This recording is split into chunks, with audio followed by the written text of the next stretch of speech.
Give me the initial struggles at the beginning, because there's always, as an entrepreneur, there's wins and losses. You're trying to stack more wins and losses.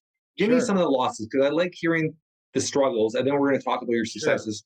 Give me some of the sure. struggles for entrepreneurs to understand that Oh you're yeah, going yeah, into, I mean, supplements have totally changed. I would say in the last 10 years, it feels like everywhere you go, everybody is either endorsing or is behind supplements. And I'm talking about celebrities, I'm talking about actors. It's totally changed the game, right?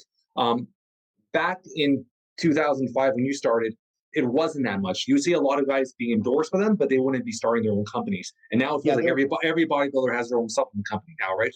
So right. how was it going in there? And obviously you had the experience from the other company working. How was it going in there, and your struggles at the beginning? I was one of the pioneers, Jeff. I mean, Yeah, that's a very a keen observation on your part. Nowadays, there's a lot of pro bodybuilders that have supplement lines. yeah, And a lot of them are just pro bodybuilders lending their name to a supplement line, being the face of the company. It appears to be their company, but they're really not the yeah, money, the business people behind it. So I respect that. That's no problem. But I was essentially doing soup to nuts. yeah, Like you, I was running a business. I had my operational hat on one minute, my accounting hat the next minute, and my marketing hat the yeah, next minute.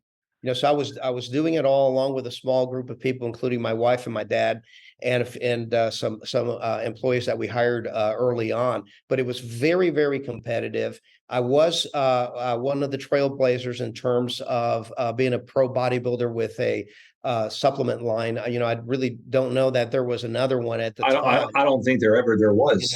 And there were shortly after that there were Yeah, that came on, but I believe I was a trailblazer. And I will tell you that in the first year that we ran the business, I set up a business model, that was very similar to network marketing, which I did not know very much about, but I just thought, hey, how cool, we'll just get people talking about the product and, yeah, that type of thing. Well, I'll tell you what, I got in and I realized very quickly that we were not making any money because the compensation program that we had put together for the network was very lucrative for people that in the network, but it just did not fit the standard business yeah. model that network marketers use.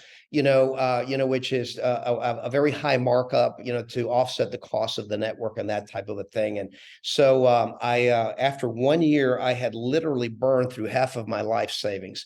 1 year, and I remember to Wow. this day having a conversation. I called my wife up, Robin. We've been married 37 years now, and she's just awesome. And I call her up at the time, and I said, Robin, we need to meet for lunch. I got to talk to you. And so we meet for lunch, and I tell her, look, this is what's happened. What's happening, as you already know, the business is not making any money. In fact, it's costing us money. Okay, this is a year later.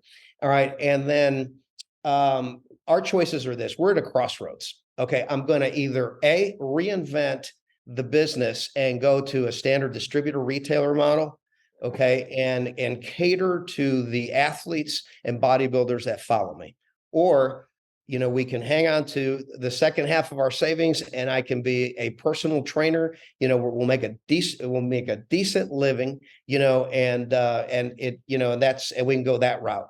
And she said, what do you want to do? And I go, I want to go for it. She goes, I want to go for it.